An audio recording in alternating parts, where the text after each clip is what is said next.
Eu quero saudar os irmãos com a graça e a paz do Senhor Jesus. Nós estamos mais uma vez, mais uma noite aqui no templo da nossa igreja e nós vamos iniciar o estudo bíblico de hoje, aquilo que nós temos denominado de panorama bíblico. Mas como nós temos feito, nós vamos orar, nós vamos ter uma palavra de oração, pedindo a ajuda, a bênção e a iluminação do Espírito Santo para o estudo que nós teremos essa noite. Feche os seus olhos, abaixe a sua cabeça, nós vamos falar com o Senhor. Senhor, nosso Deus e nosso Pai, nós te agradecemos, ó Deus, pelas nossas vidas, pelo teu paternal cuidado para conosco.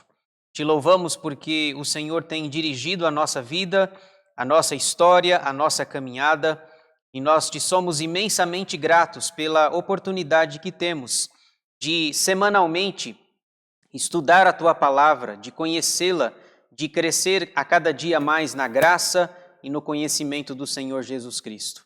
Te pedimos, ó Deus, nesse instante, nos ajuda, nos abençoa, nos ilumina com o Teu Santo Espírito para que possamos entender o livro que vamos estudar hoje, o panorama bíblico de hoje, que nós possamos Te conhecer cada vez mais e melhor, e crescer na graça e no conhecimento de nosso Senhor e Salvador Jesus Cristo, em nome de quem oramos, agradecidos hoje e sempre, te pedindo perdão pelos nossos pecados.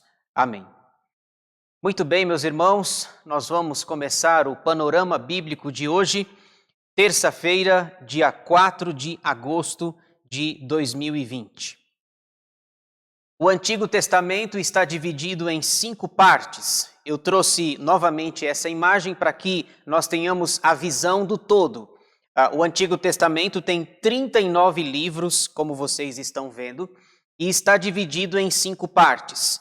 Pentateuco, 5 livros, 12 livros históricos, 5 livros poéticos, 5 profetas maiores e 12 profetas menores. Nós já estudamos a primeira parte, que está em laranja, os 5 primeiros livros, chamado de Pentateuco, e nós começamos a estudar os livros históricos. A segunda parte, que está a segunda parte aqui, em cinza. A segunda parte nós denominamos de livros históricos, são 12 livros. Josué, Juízes, Rute, 1º e 2º Samuel, 1º e 2º Reis, 1º e 2º Crônicas, Esdras, Neemias e Ester. Então, esses são os 12 livros denominados livros históricos. Hoje nós vamos estudar o panorama bíblico de Juízes, o livro dos Juízes. Contexto histórico. Depois da morte de Josué, a nova geração de israelitas fez aliança com as nações que a antiga geração havia deixado na terra. Aliança com o inimigo, vocês podem ver aí entre parênteses. Atitude que resultou em idolatria e imoralidade. Então, só para situá-los aqui, inicialmente, no nosso estudo de hoje, depois que Josué faleceu, eles não destruíram todos os inimigos, pelo contrário, eles fizeram aliança com eles. E isso vai trazer problemas, dificuldades e laços para os israelitas. Então, seguindo aqui o slide, isto trouxe o juízo de Deus sobre eles na forma de servidão àquelas nações. Voltaram a ser escravos. Clamaram a Deus e ele enviou libertadores. E aí você pode ver em vermelho os juízes de Israel. Os libertadores são os juízes. Através deles, Deus dava vitórias temporárias ao seu povo. Então esse é o ambiente, o contexto histórico que está envolvido o livro dos Juízes. Aliás, é curioso, normalmente as pessoas falam livro de Juízes, mas o correto não é livro de Juízes, o correto é o livro dos Juízes. Então, o livro leva esse nome por causa dos juízes que governavam ou eram libertadores do povo. Veja só, aqui eu trouxe uma lista. A Bíblia apresenta-nos 13 juízes nesse período, libertadores de Israel. Então você tem aí todos eles. Nós vamos ver novamente no decorrer do estudo esses nomes, mas só para citar para os irmãos. Otiniel, de Kiriat Sefer, da tribo de Judá. Eude, de Benjamim. Sangar, Débora, de Efraim. E Baraque, de Naftali. Gideão, de Manassés. Abimeleque, de Manassés. Tola, de Issacar. Jair, de Gileade, Manassés. Jefté, de Gileade, da tribo de Manassés. Ibzã, de Belém, de Judá. Elon, Zebulon, de Zebulon. Abidom, de Efraim. E Sansão, de Dan. Então, você tem aí 13 juízes que foram considerados libertadores do povo de Israel depois da morte de Josué. Resumo do estudo. Vamos dividi-lo em 3 partes. Primeira, conteúdo do livro. Segunda, informações gerais. Terceira, esboço do livro. Então, nós vamos fazer como sempre. Eu penso que nessas 3 partes dá para que nós tenhamos uma visão geral, panorâmica do livro. Lembrando que nós sempre demoramos mais na terceira parte, quando nós formos estudar o esboço do livro, onde a gente vai dar uma folheada capítulo após capítulo. Primeira parte, conteúdo do livro. O 7º livro da Bíblia conta a história do povo de Deus durante os primeiros 350 anos habitando a terra prometida. Recebeu seu nome dos 13 juízes que o Senhor suscitou para libertar o povo durante a decadência e desunião, depois da morte de Josué. Então veja essas expressões que estão em amarelo que eu deixei para destacar. O período do livro, 350 anos. Aliás, veja só, olha o tamanho da missão que eu tenho na noite de hoje. Falar, resumir 350 anos em 60 minutos. É uma tarefa grande, desafiadora, mas a gente vai vendo, nós vamos pelas avenidas principais, sem entrar em muitos detalhes, porque nós não teríamos condições. Então veja só, Josué morreu, e aí depois o livro dos Juízes vai contar a história dos primeiros 350 anos do povo habitando na terra. E aí nós temos 13 juízes descritos ao longo do livro. A ira de Deus se acendia contra Israel por causa da apostasia e da imoralidade. Aliás, só explicando essa palavra que está em amarelo, apostasia, só para talvez alguém não esteja familiarizado, apostasia significa abandono da fé. O apóstata é aquele que abandona, aquele que vira as costas, aquele que deixa a sua fé. Então, nós vamos ver aí vários períodos, alguns períodos de apostasia, de abandono da fé, quando eles deixam o Senhor e vão adorar outros deuses, o que vai trazer para eles problemas e dificuldades. No seu aperto, clamavam a Deus, que suscitava estes juízes para livrá-los dos seus opressores. Então é mais ou menos assim, a coisa ficava feia, os inimigos impunham uma servidão muito grande, muito dura na vida do povo, e aí o que eles faziam? Essa palavra que está em amarelo, clamavam a Deus. Deus levantava um juiz para que de alguma forma libertasse o seu povo. Agora veja essa informação aí. Sucedia, porém, que falecendo o juiz, transgrediam novamente a aliança com Deus. O livro narra 7 apostasias, que são abandonos, 7 opressões pelas nações pagãs e 7 livramentos. Então veja aí, o número 7 não tem nada a ver com Apocalipse aqui, né? Aqui é apenas uma Jesuscidência, uma cristocidência, número 7 não tem o mesmo significado que tem, por exemplo, no livro do Apocalipse. Então, 7 apostasias, 7 opressões, 7 livramentos são descritos no livro. O autor do livro. Segundo uma antiga tradição, Samuel, mas não sabemos ao certo. Aqui é possível, alguns estudiosos dizem que provavelmente quem o escreveu foi Samuel, o profeta Samuel. E veja que, eu não sei se você já percebeu, se você ler o livro dos Juízes, você vai perceber que a pessoa que está escrevendo narra o livro como fatos passados, como se esses fatos já aconteceram, ok? Então, segundo essa antiga tradição, o autor é Samuel, mas nós não sabemos ao certo, não podemos ser enfáticos e categóricos aqui, dizendo que foi Samuel. Mas o que fica claro na leitura é que quando o livro é escrito, ele está falando de episódios que já aconteceram, episódios do passado. Então, nós não podemos bater aqui o martelo com relação à autoria. A data, hoje eu trouxe a data para vocês terem uma ideia. Olha só, os eventos do livro aconteceram aproximadamente entre os anos de 1400 a 1150 a.C., igual ou totalizando um período de 350 anos.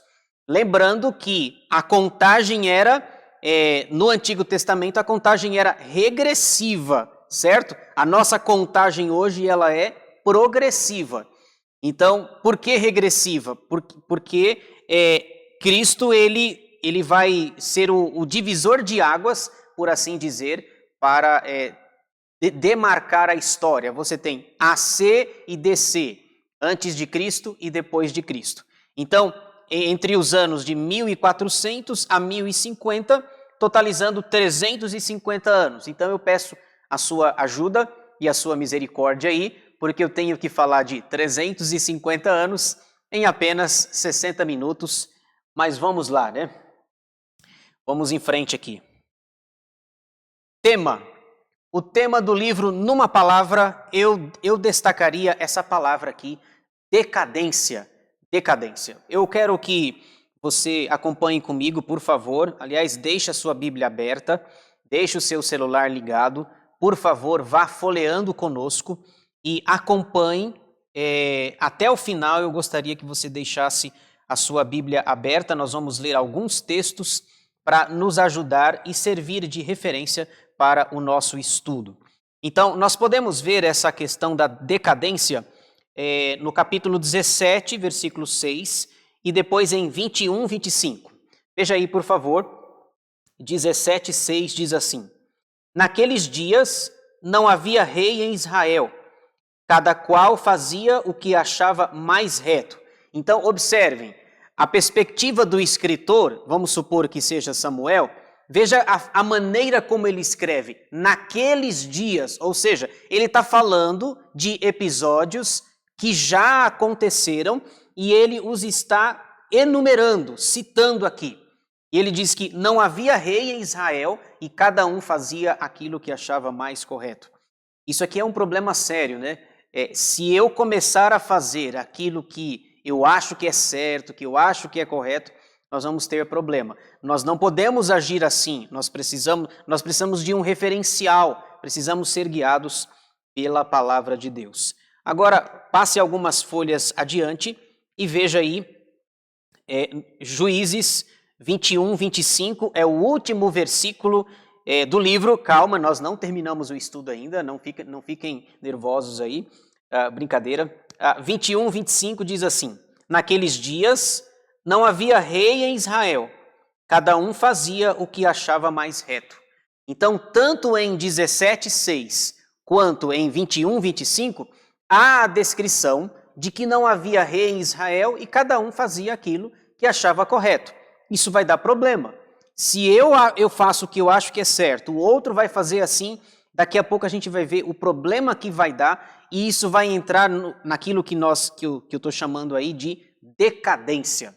Isso haverá uma decadência, com certeza, no meio do povo. Veja que interessante. Esse aqui eu gostei disso daqui. Jesus em Juízes. Nós temos falado que cada livro da Bíblia, os 66 livros, falam direta ou indiretamente de Jesus. Às vezes o livro é fácil perceber que aonde Jesus está sendo tratado e às vezes não é tão simples. Veja só então, Jesus em Juízes. Ele é o nosso libertador. Veja aí, por favor, capítulo 3, versículo 9. Ele é o nosso libertador. 3:9 diz assim: clamaram ao Senhor os filhos de Israel, e o Senhor lhes suscitou libertador, que os libertou. Otiniel, filho de Kenaz, que era irmão de Calebe e mais novo do que ele. Então, ele é o nosso libertador. Mas, no caso aqui de 3:9, o libertador é Otiniel. Mas, por inferência, nós podemos conferir que Jesus, lá no Novo Testamento, ele vai falar algo interessante sobre essa questão de libertação. Eu trouxe aqui, você vai ver no slide, João 8, conferir João 8, versículos 32 e 36. Olha só o que Jesus vai dizer lá no Novo Testamento, muito tempo depois. João 8, versículos 32 e 36 dizem assim: e conhecereis a verdade, e a verdade vos libertará. Se, pois, o Filho vos libertar, verdadeiramente sereis livres. Então, observem, aqui em Juízes 3:9, o libertador é Otiniel, mas por tipologia, por simbolismo, lá no Novo Testamento, em João 8, Jesus se apresenta como aquele que de fato é o libertador. Jesus, ele em Juízes, Jesus é o nosso libertador. Se, pois o Filho vos libertar, verdadeiramente sereis livres. Aliás, eu estou lembrando aqui, nem sei se eu devia falar isso, mas vamos lá. João 8,32 é muito citado pelo presidente da República, nosso presidente. De vez em quando ele ele cita esse versículo como um jargão dele. Agora é interessante, é o único versículo que ele fala da Bíblia. E quando ele vai interpretar, está errado. Mas não é o nosso caso aqui, mas eu me lembrei. Normalmente você vai vê-lo citando João 8,32. E conhecereis a verdade, e a verdade vos libertará. Para nós, irmãos, a verdade não é um conceito filosófico. A verdade é uma pessoa, a pessoa de Jesus. Lá em João 14,6 diz assim: eu sou o caminho, a verdade e a vida, e ninguém vem ao Pai senão por mim. Vamos em frente aqui, que o meu objetivo não é falar mal do presidente. Vamos seguir. Segunda parte, informações gerais. Gênero literário faz parte dos livros históricos, como nós já dissemos lá atrás. É o segundo de 12 livros. Número de capítulos do livro, 21. Número de versículos, 619. Capítulo principal, 2. E o título lá é Deus repreende os israelitas. Aqui, o capítulo 2 vai ser o capítulo principal do livro. Ele vai dar um resumo para que nós entendamos o restante do livro. E o restante do livro é uma consequência da desobediência do povo descrita no capítulo 2. Então, capítulo 2 é o principal dos 21. Versículos principais. É o capítulo 2, versículos 16 a 19. Eu quero ler com os irmãos, acompanhe aí, por favor, Juízes 2, versículos 16 a 19. Suscitou o Senhor juízes, que os livraram da mão dos que o pilharam. Contudo, não obedeceram aos seus juízes, antes se prostituíram após outros deuses e os adoraram. Depressa se desviaram do caminho por onde andaram seus pais, na obediência dos mandamentos do Senhor, e não fizeram como eles. Veja os versículos 18 e 19. Quando o Senhor lhe suscitava juízes, o Senhor era com o juiz e os livrava da mão dos seus inimigos, todos os dias daquele juiz. Porquanto o Senhor se compadecia deles ante os seus gemidos, por causa dos que os apertavam e oprimiam. Sucedia, porém, que, falecendo o juiz, reincidiam e se tornavam piores do que seus pais, seguindo após outros deuses, servindo-os e adorando-os eles. Nada deixavam das suas obras, nem da obstinação dos seus caminhos. Então aqui, no capítulo 2, versículos 16 a 19, nós temos os versículos principais do livro.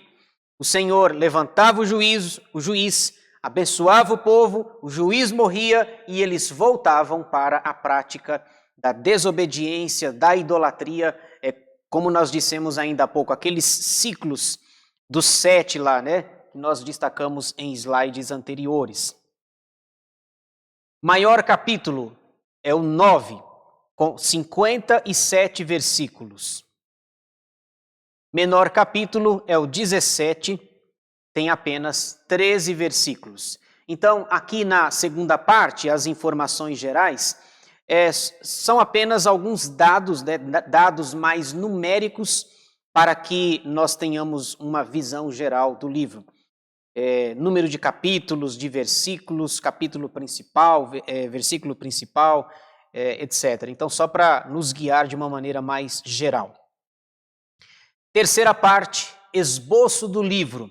Aqui nós gastamos mais tempo, porque a gente vai vendo, ainda que rapidamente, o desenvolvimento de cada livro. Ele está dividido em 3 partes. Primeira, desobediência, capítulos 1 e 2. Segunda, disciplina, capítulos 3 a 16. Terceira, desordem, capítulos 17 a 21. Pronto. Nesse slide aqui eu mostro o geral e depois nós vamos mostrar as partes, cada uma das 3 partes. Você observa no slide que o número 2, a segunda parte, disciplina, é a maior parte do livro. Então nós vamos investir um tempo maior, obviamente. Agora veja que interessante, para facilitar ainda mais o seu entendimento, olha o que eu consegui fazer aí. Eu acho que se você gravar isso aqui, vai ficar legal, vai ficar mais fácil a compreensão. O livro forma a sigla DDD. Você lembra de um comercial que tinha antigamente, né? Faz um 21, faz um DDD. Então, se você gravar essa sigla, você vai gravar os 21 capítulos do livro. Lembrando que o livro conta 350 anos de história, mas eu tenho pouco tempo para destacar toda essa história. Então, para facilitar, eu trouxe essa sigla. O livro forma a sigla DDD. Você pode observar desobediência, disciplina, desordem. O DDD resume todo o livro. Então, vamos ver aí cada um desses Ds aí, da sigla DDD. Vamos ver então as 3 partes. Primeira parte, o primeiro D de desobediência. Capítulos 1 e 2, a palavra que resume os 2 capítulos é desobediência. Vejamos os pontos da primeira parte. Número 1. As novas conquistas pelas tribos de Judá e Simeão. Capítulo 1, versículos de 1 a 26. Então, veja, Josué morreu, ele faleceu. No entanto, as tribos não tinham conquistado todas as terras. E o livro se inicia no capítulo 1, destacando 2 tribos, a tribo de Judá e de Simeão. ambas as tribos vão conquistar mais terras, porque lembrando que Josué faleceu e ainda muita terra ficou para ser conquistada pelo povo. E aí eles, no capítulo 1, eles consultam a Deus para saber quem é que ia, qual tribo deveria ir para a batalha para conquistar novas terras. E aí você tem o destaque para Judá e Simeão. Capítulo 1, versículos 1 a 26. 2. O fracasso de várias tribos na conquista da terra. 1, de 27 a 26. O que acontece aqui no restante do capítulo 1 é que algumas tribos não expulsaram todos os moradores da terra de Canaã. Veja aí, por exemplo, rapidinho, capítulo 1, versículo 27. O título, eu uso a Bíblia, a revista e atualizada. O título em negrito acima do versículo 27 é Terras não conquistadas pelos israelitas. Então, veja, versículo 27, Manassés não expulsou os habitantes. Versículo 29, Efraim não expulsou os cananeus. 30, Zebulon não expulsou os habitantes de Quitron. 31, Azer não expulsou. 33, Naftali não expulsou. E aí você tem o fracasso de várias tribos, de algumas tribos na conquista da terra. Eles não expulsaram aquelas pessoas, aqueles povos lá, e os povos viviam com eles. Isso foi um laço certamente para o povo, porque o povo acabou se misturando com eles. 3. O anjo do Senhor e a desobediência do povo. Capítulo 2, versículos de 1 a 5. Veja, eu sublinhei a palavra desobediência, que é para lembrar lá em cima que é o primeiro D. É uma referência ao primeiro D de desobediência. Eu quero ler com vocês esses versículos que estão destacados em amarelo, para que nós percebamos de fato a desobediência do povo. Capítulo 2, versículos de 1 a 5, diz assim a palavra de Deus. Subiu o anjo do Senhor de Gilgal a Boquim e disse: Do Egito vos fiz subir e vos trouxe à terra que, sob juramento, havia prometido a vossos pais. Eu disse: Nunca invalidarei a minha aliança convosco. Vós, porém, não fareis aliança com os moradores desta terra. Antes, derribareis os seus altares. Contudo, não obedecestes à minha voz. Que é isso que fizestes? Pelo que também eu disse: Não os expulsarei de diante de vós. Antes, vos serão por adversários, e os seus deuses vos serão laços. Sucedeu que, falando o anjo do Senhor estas palavras a todos os filhos de Israel, levantou o povo a sua voz e chorou. Daí chamarem a esse lugar Boquim e sacrificaram ali ao Senhor. 2 detalhes me chamam a atenção aqui nesse texto. O primeiro é com relação ao anjo. Se você observar, tanto no versículo 1 quanto no versículo 4, a palavra anjo está com a letra maiúscula. Provavelmente uma manifestação de Cristo, uma teofania.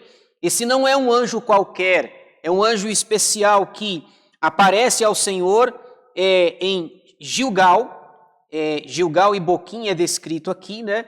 Então você tem esse anjo especial, provavelmente uma teofania, uma manifestação pré-encarnada do Senhor Jesus. Isso, por si só, já seria algo que deveria chamar muito a atenção deles. O segundo detalhe é que eles, no versículo 5, eles choram, né? Aliás, no versículo 4, eles choram. Aquele lugar se chamou Boquim. Boquim significa como choro, chorar alguma coisa. Agora, interessante, eles choram, mas não se arrependem.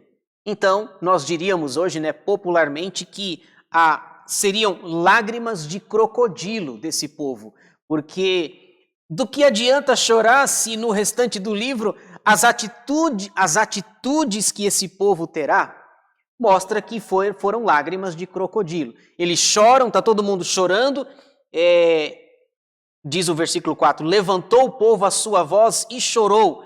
por isso chamaram o lugar de Boquim. Choraram, mas não se arrependeram, então nós vemos aí claramente a desobediência do povo. Tem o anjo do Senhor com letra maiúscula, eles choram, mas o restante do livro vai mostrar que foi um choro não tão verdadeiro assim.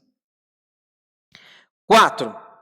A morte de Josué e o início da apostasia do povo. 2, de 6 a 23. Então aqui nós fechamos a primeira parte. A primeira parte é pequena, são apenas 2 capítulos, a maior parte é essa daqui que nós vamos tratar. Então o segundo D da sigla DDD é o D de disciplina na segunda parte. E pega aí a maior parte do livro. Preciso correr aqui porque tem muita coisa, muita informação. Capítulos 3 a 16, a ênfase, se nós pudéssemos resumir esses capítulos numa palavra, a palavra é disciplina. Vejamos os pontos da segunda parte. Primeiro, os instrumentos da disciplina de Deus. Capítulo 3, versículos 1 a 6. Eu quero ler esse texto, ele vai nos ajudar. Então, observem que eu deixei sublinhada a palavra disciplina, porque disciplina casa muito bem com o segundo D da sigla DDD, que nós destacamos lá em cima. Então, fica claro para nós que a partir do capítulo 3 até o 16, a ênfase está na disciplina. Veja o texto comigo, por favor, com sua Bíblia aberta. Capítulo 3, versículos de 1 a 6. São estas as nações que o Senhor deixou para, por elas, provar a Israel. Isto é, provar quantos em Israel não sabiam de todas as guerras de Canaã. Isso tão somente para que as gerações dos filhos de Israel delas soubessem, para lhes ensinar a guerra, pelo menos as gerações que dantes não sabiam disso. 5 príncipes dos filisteus e todos os cananeus e sidônios e heveus que habitavam nas montanhas do Líbano, desde o monte de Baal-Hermon até a entrada de Amate. Estes ficaram para, por eles, o Senhor pôr Israel à prova, para saber se dariam ouvidos aos mandamentos que havia ordenado a seus pais por intermédio de Moisés. Então, mas a ideia aqui é o seguinte, para saber se eles iriam obedecer. Não obedeceram, e a consequência da obediência é disciplina. Habitando, pois, os filhos de Israel no meio dos cananeus, dos heteus, e amorreus, e ferezeus, e heveus, e jebuseus, tomaram de suas filhas para si por mulheres, e deram as suas próprias aos filhos deles, e rendiam culto a seus deuses. Veja a expressão final do versículo 6. E rendiam culto a seus deuses. Bom, aqui não precisa nem ser profeta para saber o que vai acontecer. Se rendiam culto a seus deuses, o que vai acontecer? A letra D de disciplina. 2. Aqui nós temos a maior parte aqui da segunda parte. A história dos 13 juízes que lideraram o povo de Israel. Vai de 3:7 a 16:31. E aqui eu vou mostrar, ainda aqui rapidamente, os 13 juízes. Então, o livro leva esse nome por causa dos juízes. 13 juízes que governaram, que lideraram o povo depois da morte de Josué. Esse gráfico aqui, irmãos, ele é bem interessante e ele vai resumir praticamente todo o livro. Eu quero falar sobre ele e aí depois vocês vão perceber que vai ficar ainda mais fácil a compreensão do restante do livro. Veja só, o ciclo dos juízes. Acompanhe comigo aí no sentido da ordem crescente dos números. Veja só, aí no centro, número 1. Olha só o ciclo que vai se repetir com esses 13 juízes. Número 1, o povo faz o que é mal. 2, Javé ou Iavé envia uma nação opressora. 3. O povo clama a Javé ou Yavé. 4. Javé envia um libertador. 5. O opressor é derrotado. 6. O povo tem descanso. Aqui nós poderíamos colocar, por exemplo, número 7 aqui, né? Morreu o juiz. Então não está aqui, né? Mas seria a ordem lógica aqui. Número 7. Morreu o juiz. Aí o que vai acontecer? Ah, maravilha. Não. O que vai acontecer é, número 1, o povo faz o que é mal. Número 2, número 3, 4, 5, 6. Aí vamos supor aqui o 7 imaginário. Morreu o juiz. O que acontece? Número 1, o povo faz o que é mal. Número 2, Javé envia uma nação opressora. Número 3, número 4, número 5, número 6. Vamos citar o 7 novamente. Morreu o juiz. O que acontece? Número 1, o povo faz o que é mal. Então você vê esse ciclo durante os 13 juízes. Agora é claro que se há esse ciclo repetitivo, o que vai acontecer? Disciplina. A disciplina de Deus sobre o povo. Vamos ver então aqui, vejamos a história dos 13 juízes. O primeiro juiz, depois da morte de Josué, foi Otiniel. Otiniel era, para quem não se lembra, está no capítulo 3, versículos 7 a 11. Otiniel era irmão mais novo de Caleb. Caleb foi um dos 2 espias que no passado foram verificar a terra, o outro era Josué. Então, o primeiro juiz descrito no livro é Otiniel, irmão mais novo de Caleb. Segundo, Eude, capítulo 3, versículos 12 a 30. Bom, eu me identifico um pouco com o Eude por uma razão, pela seguinte razão. Porque o texto diz que ele é canhoto. O texto faz questão de dizer que o Eude era canhoto. Ele fez um punhal para ele, e ele usava o punhal do lado direito e mexia com a mão esquerda. Então eu gosto desse Eude aqui, não o conheço muito bem, mas o Eude eu tenho essa identificação. O texto faz questão de dizer que ele era canhoto, assim como esse que vos fala o pastor Edivaldo. 3. Sangar, capítulo 3, versículo 31. Veja, olha só, você tem aqui, por exemplo, apenas um versículo falando do juiz. Veja aí, por exemplo, 3:31. Depois dele foi Sangar, filho de Anate, que feriu 600 homens dos filisteus com uma aguilhada de bois, e também ele libertou a Israel. Ok? Então, os juízes eram libertadores do povo de Israel. O quarto juiz, na verdade, há uma parceria, a gente conhece bem, né? Débora e Baraque, capítulos 4 e 5. O capítulo 4 tem esse tema aí, a vitória sobre os cananeus, capítulo 4. 2. O cântico de vitória de Débora e Baraque, capítulo 5. Lembrando que Débora era a juíza, a única mulher como juíza em Israel, e ela mandou um recado, mandou chamar Baraque, para que eles fossem para a batalha contra os cananeus. E Baraque falou o seguinte: eu só vou se você for comigo.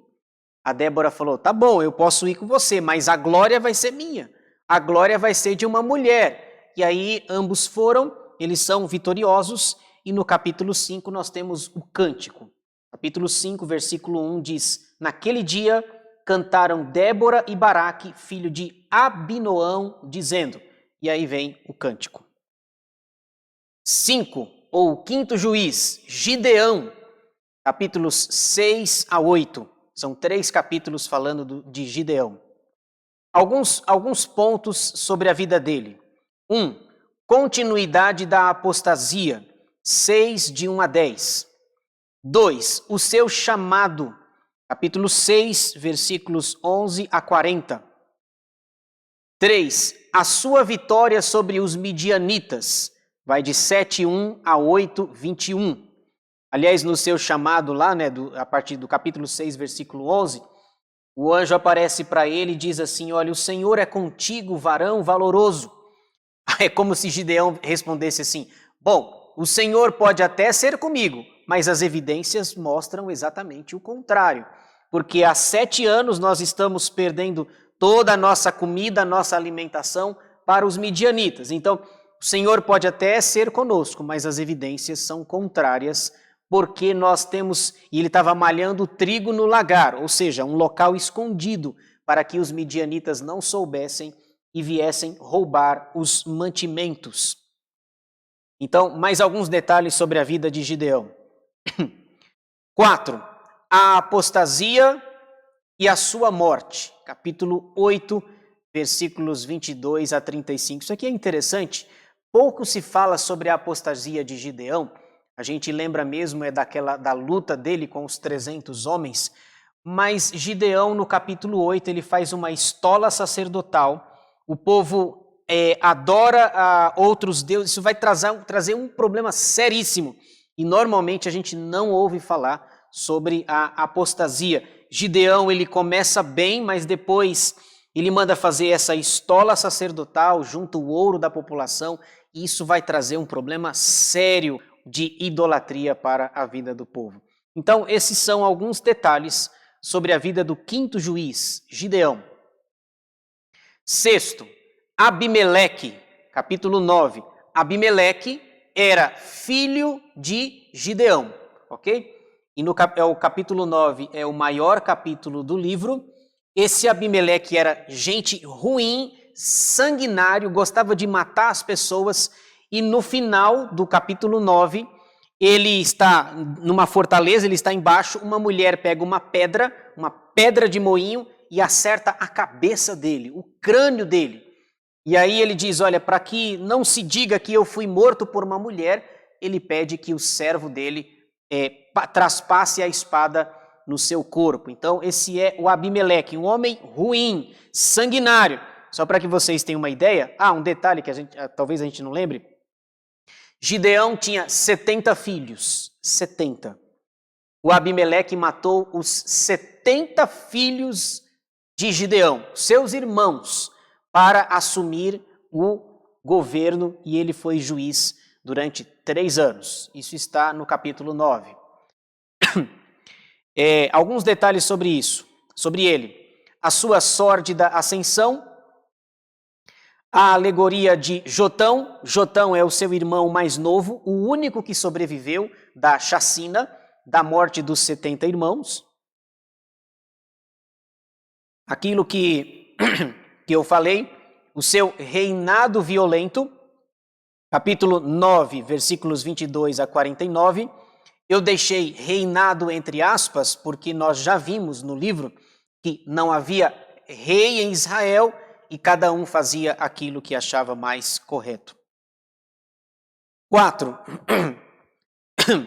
A sua morte, capítulo 9, versículos 50 a 57. Então, esses são alguns detalhes sobre a vida de Abimeleque. 7. O 7º juiz, Tola, capítulo 10, versículos 1 e 2. 8. Jair, 10, de 3 a 5. 9. Jefté, capítulo 10, versículos 12 a 12, capítulo 10, vai de 10, 6 a 12, 7. Alguns detalhes sobre a vida de Jefté. 1. A apostasia e angústia sob os amonitas, 10, de 6 a 18. 2. A sua apresentação, capítulo 11, versículos 1 a 3. O texto enfatiza que ele era filho de uma prostituta e por isso ele foi expulso de entre os seus irmãos. 3. O seu chamado, capítulo 11, de 4 a 28. 4. O seu voto precipitado, capítulo 11, versículos 29 a 40. Meus irmãos, esse texto é um desastre aqui. Toda vez que eu leio esse texto, aumenta mais a minha dúvida. Se esse voto dele é sobre a interpretação do voto. Ele foi para a guerra contra os amonitas, e ele fez um voto dizendo, olha, se eu for para a guerra e me tornar vitorioso lá, a primeira pessoa, eu voltando vitorioso, a primeira pessoa que sair da porta da minha casa, eu vou oferecer em holocausto ao Senhor, eu vou matá-la. Não sei se vocês se lembram dessa história, mas esse voto é uma tragédia. Ele vai para a guerra, se torna vencedor, vitorioso, e o que acontece? Quando ele volta para casa, a primeira pessoa que sai da porta da sua casa é a sua filha única. E aí vem aquela questão, Jefité matou ou não matou a sua filha? Jefité sacrificou, ele cumpriu o voto que havia feito ou não cumpriu? Cumpriu ou não cumpriu? Existem duas interpretações. A primeira diz que ele não matou, mas que consagrou a sua filha ao Senhor e ela não casou. A segunda interpretação diz que ele matou a sua filha, por causa do voto precipitado que ele fez. São duas interpretações, há diferentes opiniões aqui. Eu vou arriscar dizer a minha, mas muito temerariamente. Quando eu olho o texto, não está claro no texto, mas a minha visão, e eu posso estar equivocado aqui também, é que ele matou a sua filha. Isso foi literal. O texto o gênero literário, livros históricos, e eu entendo que não há muitos elementos aqui, o texto não é claro, mas entre deixar a sua filha virgem, não casar e matar, por mais estranho, por mais doloroso que seja, eu me inclino com a opção de que ele havia sacrificado, oferecer em holocausto matar. É a mesma coisa que acontecia no livro de Levítico, quando havia os holocaustos, os sacrifícios de animais. Lembrem-se, por que eu estou querendo dizer isso? Por que eu estou sustentando essa opinião? Porque o último versículo do livro vai dizer, não havia rei em Israel e cada um fazia aquilo que achava mais correto. Aquilo que eu acho que é correto, nem sempre é correto, ok? Mas isso é uma discussão muito grande a respeito do voto precipitado de Jefité. Número 5, o seu conflito com Efraim, capítulo 12, versículos 1 a 7. O que acontece aqui é que a tribo de Efraim ficou sabendo que ele foi para a luta, Jefté não chamou os efraimitas e os efraimitas ficaram bravos. Eu não sei por que o pessoal ficou bravo, o pessoal queria brigar aqui. Eu tô de mal de você, fiquei bravo com você porque você não me chamou para a guerra. Eu não ficaria bravo com isso, certamente. Eu sou da paz. Eles ficam bravos com Jefté. Por que você não chamou a gente para brigar? Olha, eu tô fora. Eu não iria para a briga. Só se fosse muito necessário mesmo. Mas vamos lá. 10º juiz, Ibzan, capítulo 12, versículos 8 a 10. 11º juiz, Elon, 12, versículos 11 e 12. 12º, Abidom, capítulo 12, versículos 13 a 15. E aqui vem um tal, provavelmente, o mais famoso de todos eles, Sansão. Sansão, capítulos 13, 14, 15 e 16. 4 capítulos para falar desse Sansão, que tinha tudo para ser uma bênção para Israel, mas foi uma tragédia. Deus usa pessoas como Sansão. Sua mãe era estéril. O seu nome, Sansão, significa luz, mas a sua vida mostra que ele não foi tão luz assim, mais para trevas do que para luz, por assim dizer. Alguns detalhes sobre a vida de Sansão. O seu nascimento é descrito no capítulo 13. O seu casamento e o seu enigma, capítulo 14. Ele fez um enigma, uma espécie de charada, e durante 7 dias ninguém adivinhava qual era o significado daquele enigma. Ele fala, quer ver? Capítulo 14, versículo 14. Difícil esse enigma. 14. Então lhes disse, do comedor saiu comida e do forte saiu doçura. É uma referência lá ao leão que ele matou. Depois ele pega o mel, que apareceu a colmeia lá alguns dias depois. Então, do comedor saiu comida, o comedor é o leão, e do forte saiu doçura, que é o mel, ok? Mas isso, eles levaram uma semana e eles não descobriam, só descobriram porque a mulher do Sansão contou o significado do enigma. Finalmente, número 3, o seu retorno aos filisteus, capítulo 15, versículos 1 a 8. 4, a sua vitória sobre 1000 homens com uma queixada de jumento, 15, de 9 a 20. 5, a sua ida à cidade filisteia de Gaza, 16, de 1 a 3. 6, o seu envolvimento com Dalila, e esse Sansão e Dalila dá muito problema, a gente sabe do final da história, Dalila vai descobrir o seu segredo, isso está no capítulo 16, versículos 4 a 22. 7, a sua morte é descrita, nós não vamos ler por conta do tempo, mas você pode pausar o vídeo e conferir, capítulo 16, versículos 23 a 31, falam da sua morte, onde ele se apoia nas 2 vigas do templo e ele pediu força para Deus para que ele se vingasse de pelo menos um dos olhos que os filisteus vazaram. E aí ele tem a força do Senhor, ele derruba o templo e naquele dia 3.000 homens foram mortos por Sansão. Então, 4 capítulos para falar sobre a vida dele. Terceira e última parte, para nós fecharmos, a parte é menor, os argumentos também são menores, já caminhando para o final. A terceira letra D, de desordem. Então, o nosso DDD, no final eu faço uma chamada oral para ver se vocês se lembram das 3 letras. Letra D, de desordem, capítulos 17 a 21. Vejamos os pontos da terceira e última parte. Primeiro, a corrupção religiosa, vai de 17:1 a 18:31.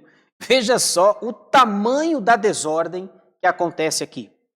A corrupção, o texto vai mostrar a corrupção de uma família, a família de um homem chamado Mica, está no capítulo 17. A confusão de um levita, ele constrói, ele recebe um pagamento para ser sacerdote, mas ele consulta ídolos, ele não consulta o Senhor. Então, uma família se corrompe, a família de Mica. Também nós temos a corrupção religiosa de um levita, também no capítulo 17. E também, pasmem, a corrupção religiosa de uma tribo, a tribo de Dan, capítulo 18. A tribo de Dan era a tribo de Sansão, que nós vimos aí, o último juiz, capítulos 13 a 16. Segunda parte, veja que nós temos na primeira parte, a corrupção é religiosa. Agora, na segunda parte, a corrupção moral e social, para finalizar aqui, vai de 19:1 a 21:25. Alguns itens aqui. 1. A morte da concubina do levita em Gibeá, cidade de Benjamim, capítulo 19. Aqui eu quero ler com vocês, capítulo 19, nós percebemos claramente essa desordem. 19:22 diz assim: enquanto eles se alegravam, eis que os homens daquela cidade, filhos de Belial, cercaram a casa, batendo à porta, e falaram ao velho senhor da casa, dizendo: traze para fora o homem que entrou em tua casa, para que abusemos dele. O senhor da casa saiu a ter com eles e lhes disse: não, irmãos meus, não façais semelhante mal. Já que o homem está em minha casa, não façais tal loucura. Minha filha virgem e a concubina dele trarei para fora. Humilhai-as e fazei delas o que melhor vos agrade. Porém a este homem não façais semelhante loucura. Veja, esse velho que hospedou esse levita, ele comete a loucura de dizer: olha, não abusem desse homem, ele é meu hóspede, ele é meu visitante, mas eu vou trazer a minha filha virgem e a esposa dele, a concubina dele, e vocês façam o que quiserem, mas não façam mal a esse homem. Veja o tamanho da desordem, o tamanho da desordem. Essa mulher vai ser morta, a concubina vai ser morta, o levita vai seguir viagem, ele está seguindo viagem, na verdade, ele vai cortar a esposa dele em 12 partes. Aí você fala, peraí, pastor, é Juízes ou é o Brasil Urgente do Datena? Não, é Juízes. Não é o Brasil, não passa coisa muito diferente não, né? Aliás, se você assistir esses programas aí, se você der uma espremida na sua TV, sai sangue. Mas não é o Brasil Urgente não. Esse levita, ele passa a noite, ele dorme na casa desse velho, desse senhor, e quando amanhece o dia, o sol aparece, ele vai seguir viagem, a mulher dele está na porta da casa morta. Ele puxa a mulher, ele vê que a mulher não responde, a mulher está morta, e ele parte a mulher em 12 partes e manda para as tribos de Israel. Olha só o que aconteceu com a minha esposa. Gente, nem o Datena mostraria um negócio desse. Impressionante! Lembrem-se que o último versículo do livro diz: não havia rei em Israel e cada um fazia aquilo que achava mais correto. Isso vai trazer uma corrupção moral e social. A primeira foi a religiosa e a segunda a moral e social, mostrando claramente que a terceira parte fala sobre desordem. Guerra civil entre Israel e Benjamim. Eles vão brigar no capítulo 20, uma briga grande aí, por causa da atitude do levita, pegando a mulher e cortando a mulher em 12 partes. É impressionante que a Bíblia não esconde esse tipo de coisa, esse tipo de pecado, para mostrar que esses homens eram libertadores, mas o verdadeiro libertador é o Senhor Jesus. Lembram-se lá de João 8,32? E conhecereis a verdade, e a verdade vos libertará. Lembram-se do versículo 36? Se, pois, o Filho vos libertar, verdadeiramente sereis livres. Então vai ter uma guerra entre Israel, as tribos e a tribo de Benjamim, porque esse evento aconteceu na tribo de Benjamim. E, finalmente, número 3, a consequência da guerra.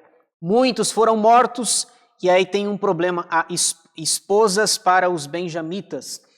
Eles precisam providenciar esposas para os benjamitas, só que muitos benjamitas morreram, e aí eles fazem lá uma festa, uma cerimônia, para que essas mulheres que não têm nada a ver com a história pudessem casar, ter seus filhos e manter a sua descendência. É assim que termina o capítulo 21, em que eles fizeram um juramento, na verdade, de que as outras tribos não se relacionariam com a tribo de Benjamim, porque foi na cidade de Gibeá, na tribo de Benjamim, que aconteceu esse desastre colossal aí, em que os moradores lá abusaram da mulher a noite toda, e o levita, se bem que o levita é o seguinte, o levita cortou em 12 partes a mulher, não contou a história direito, e aí, já viu, né? Não contou a história direito, eles gostam de briga, lembra do Efraim lá atrás? Eu tô bravo com você, que você não me chamou para brigar.